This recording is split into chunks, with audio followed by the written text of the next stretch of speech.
Boa tarde a todos. Quero saudar aqui os componentes da mesa, na pessoa do presidente da Comissão de Direitos Humanos da OAB do Rio de Janeiro, Marcelo Chaurel, né? A pronúncia é essa, né, professor? E agradecer ao convite que me foi formulado pelo Conselho Federal da Ordem dos Advogados, aqui para participar dessa 7ª Conferência Internacional de Direitos Humanos, na pessoa do presidente da Comissão Estadual de Direitos Humanos do Estado do Ceará, Dr. Deodato Ramalho Neto, né? É uma honra estar aqui e debater um tema tão caro e tão importante, tão atual, né? A vida social do nosso país. E eu quero ingressar no tema, né, lembrando que este ano nós estamos comemorando os 60 anos da tese de livre docência do professor Paulo Bonavides, do Estado liberal ao Estado social, né? Então, peço uma salva de palmas ao professor Paulo Bonavides, que não está aqui, mas que é o precursor da doutrina do Estado social no Brasil, que deu essa obra memorável, né? Então, o Estado social, pessoal, para a gente relembrar aqui, ele é o fruto da superação do Estado liberal, né? O Estado liberal que norteou a teoria do Estado do século XIX, que entrou em crise e que fez com que nós até tivéssemos alguns ganhos que foram muito importantes, como, por exemplo, o sufrágio universal, a teoria da separação dos poderes, né, e as liberdades individuais. Todavia, o Estado liberal ele se mostrou inapetente para regulamentar a maior parte dos fenômenos da vida humana, né? Então, nós sabemos que aquele liberalismo exacerbado, ele quase conduziu ao mundo a uma hecatombe que foi a barbárie da Segunda Guerra Mundial, né? Os estados, a luta por mercados, né, desenfreada, sem nenhuma ética, sem nenhuma regra, levou a um clima de conflagração mundial e que nos levou, então, a pensar numa forma de Estado que, a partir da segunda metade do século XX, né, se materializou através da fórmula do Estado social, né? E esse Estado social, para Paulo Bonavides, é a própria representação da democracia. Não há que se falar em democracia fora do Estado social, porque sintetiza os valores da igualdade, da liberdade e da justiça, né, ou procura sintetizar. E o grande inimigo do Estado social é o capitalismo predatório, aquele que é globalizador e que não respeita nenhuma barreira ética ou jurídica. Então, o capitalismo, vamos dizer assim, sem nenhum regramento mais absoluto, é, por assim dizer, o principal inimigo do Estado social. É por isso que o Estado social impõe limites ao mercado, né, valoriza a sociedade em relação ao Estado, que é superpoderoso. Então, sem o Estado social, né, nós não temos como falar aí na realização plena dos direitos sociais. Quero me encaminhar aqui para um ponto importante aqui do tema, que é a Constituição, que está comemorando seus 30 anos. Né? Está comemorando seus 30 anos. E nós não podemos perder a perspectiva do que a Constituição de 88 ela traçou para o Estado brasileiro e para a sociedade. Então, a Constituição de 88 é uma Constituição que foi responsável pelo maior período democrático da nossa vida republicana. Ela refundou o Estado e deu a esse Estado, né, uma Constituição que é dirigente, que é programática e que é analítica. Então, a Constituição é programática porque ela não se conforta apenas em regular as matérias de organização do Estado. Ela traçou metas de desenvolvimento, de redução das desigualdades sociais e regionais, certo? Então, um país continental como o Brasil ter uma Constituição programática realmente é algo para ser comemorado. E ela é dirigente porque ela quer funcionar como um programa de ação para todas as gerações, certo? Na parte aí do artigo 3º da Constituição, você encontra aí os objetivos da Carta Constitucional, que é a parte programática, e é essa parte que está sendo vilipendiada pela reforma trabalhista e também com a ameaça de reforma da Previdência. E eu quero lembrar que o que se passou um pouco aí na Assembleia Nacional Constituinte, né, que foi o fato de que nós tínhamos ali, majoritariamente, uma representação conservadora da sociedade. Os representantes, os deputados e senadores eleitos da Assembleia Nacional Constituinte, eles eram, em sua esmagadora maioria, né, representantes dos segmentos mais conservadores da sociedade. No entanto, esse é o grande paradoxo da Constituição, nós conseguimos fazer uma carta progressista, uma carta que foi prodigiosa na positivação dos direitos sociais. E como é que nós conseguimos, diante aí da subrepresentação dos setores que representam os movimentos sociais, né, fazer essa construção? Através da participação popular. A massiva participação popular, então a Assembleia Nacional Constituinte ela ganhou a legitimidade necessária com a participação efetiva de cerca de 12 milhões de brasileiros que contribuíram, direto ou indiretamente, na formulação de emendas, né, e de anteprojetos, né. Naquela época, o Senado Federal ele facultava ao cidadão brasileiro a possibilidade de contribuir para a Assembleia Nacional Constituinte com um formulário na empresa brasileira de Correios e Telégrafos, e aí o brasileiro fazia a sua exposição, essa sua carta, e remetia para a Assembleia Nacional Constituinte.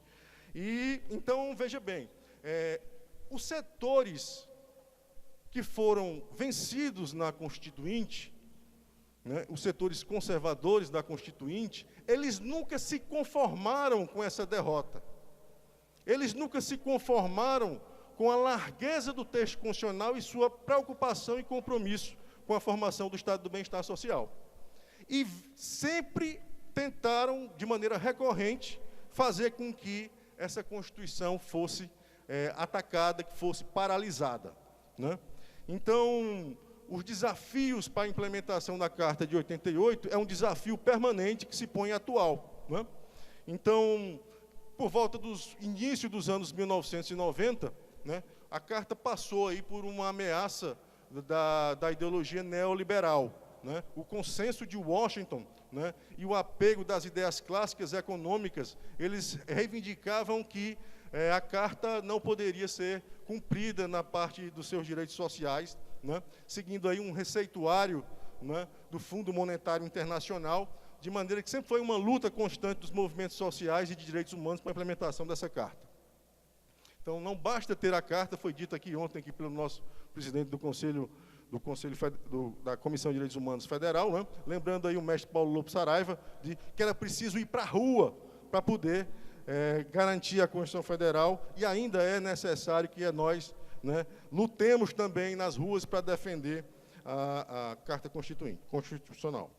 E também nós temos que lembrar que uma outra ameaça foi o estado de exceção constitucional do governo Fernando Henrique Cardoso, que paralisou a implementação da Carta através de 4.000 medidas provisórias nos anos em que ele governou o Brasil, né? Então, as medidas provisórias foram sucessivamente reiteradas e nenhuma discussão foi travada dentro do Parlamento, dentro do Congresso Nacional, que pudesse consagrar as políticas públicas mais caras que pudessem reduzir essa desigualdade.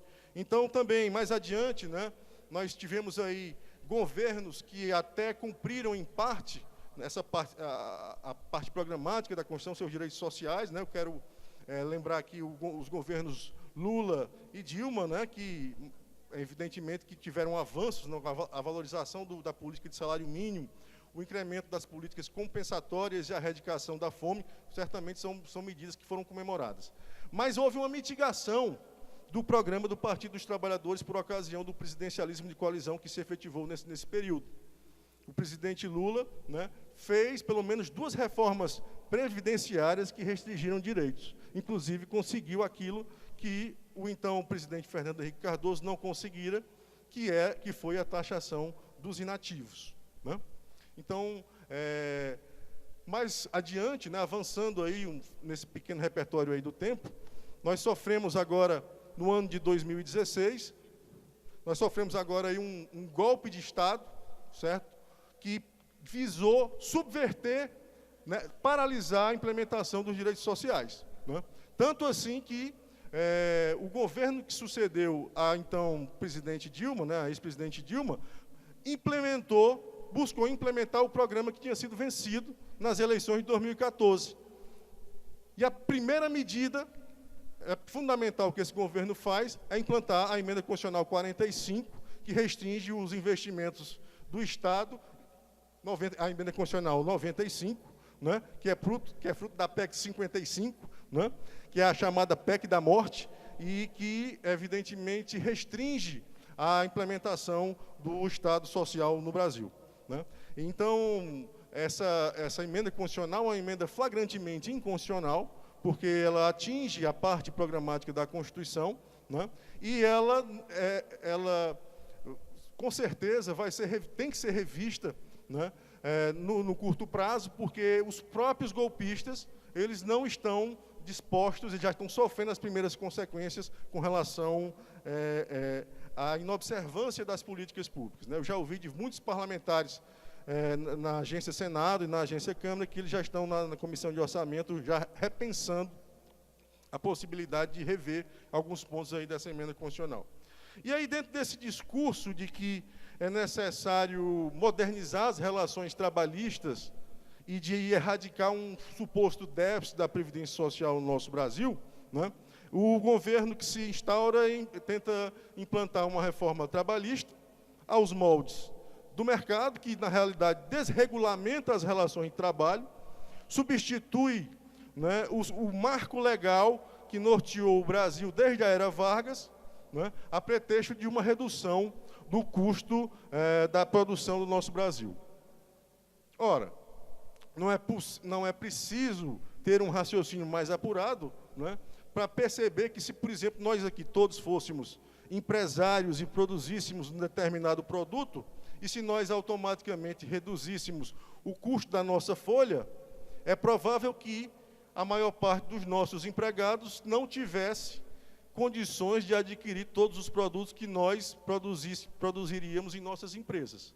Então, isso é uma irracionalidade, acreditar que a mitigação dos direitos trabalhistas vai fazer com que o Brasil cresça. Invoca-se muito o exemplo de Portugal para poder legitimar essa reforma trabalhista no Brasil, mas o exemplo português não deve ser aplicado porque o modelo dessa reforma, que também que se deu em Portugal, que também foi proposta aí a partir da crise do euro pelos organismos internacionais, ali sofreu um refreamento considerável, né? Inclusive o Tribunal Constitucional português, ele declarou inconstitucional muitos pontos aí da reforma trabalhista em Portugal, né? E no primeiro momento que se assistiu em Portugal é o que está se vendo agora no Brasil, é o aumento do desemprego, né? É o retorno da desigualdade mais acentuada, né? Então, o que gera emprego não é a redução de direitos,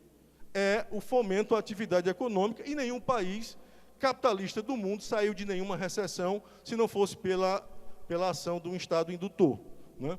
Então, é falaciosa esse argumento, esse discurso de que é necessário defender o negociado sobre o legislado, que, na realidade, representa a própria inversão do direito do trabalho, né? Nós sabemos que o Brasil é um dos poucos países que tem uma justiça do trabalho. E por que o Brasil é um dos poucos países do mundo que tem uma justiça do trabalho? Quem é que poderia me dizer aí? É porque o Brasil foi o último país do mundo, certo, que acabou com a escravidão. Então, se fosse por essa gente, a gente ainda hoje, né, existiria uma escravidão no nosso país. E também com relação à questão da reforma da Previdência, né, nós conseguimos deter, aliás, o povo brasileiro conseguiu deter esse famigerado processo de emenda da Constituição, né, que poderia resultar num verdadeiro genocídio das populações idosas do Nordeste, né, e com repercussões traumáticas para o Brasil como um todo. Cerca de 60% dos municípios brasileiros dependem do dinheiro da aposentadoria rural, da por idade. Então, não faz nenhum sentido a gente caminhar para um cenário de reforma da Previdência, para um modelo de reforma da Previdência, sem examinar os problemas do sistema previdenciário brasileiro, né? Sem examinar, por exemplo, a questão da cobrança da dívida das empresas com a Previdência Social, né? Agora, recentemente, a CPI da Previdência Social constatou que, nominalmente, são 400 bilhões de dólares que são devidos e que, se atualizados, chegarão à casa de 1 trilhão de dólares, né? Então, não há por que, né, fazer uma supressão de direitos em relação à Previdência Social. E eu termino aqui, né, dizendo a frase de um grande amigo, certo, que é muito caro e muito defensor da doutrina do bem-estar social, que diz o seguinte: nós não podemos admitir que a nossa geração perda os direitos que as gerações do passado lutaram para conseguir. Muito obrigado.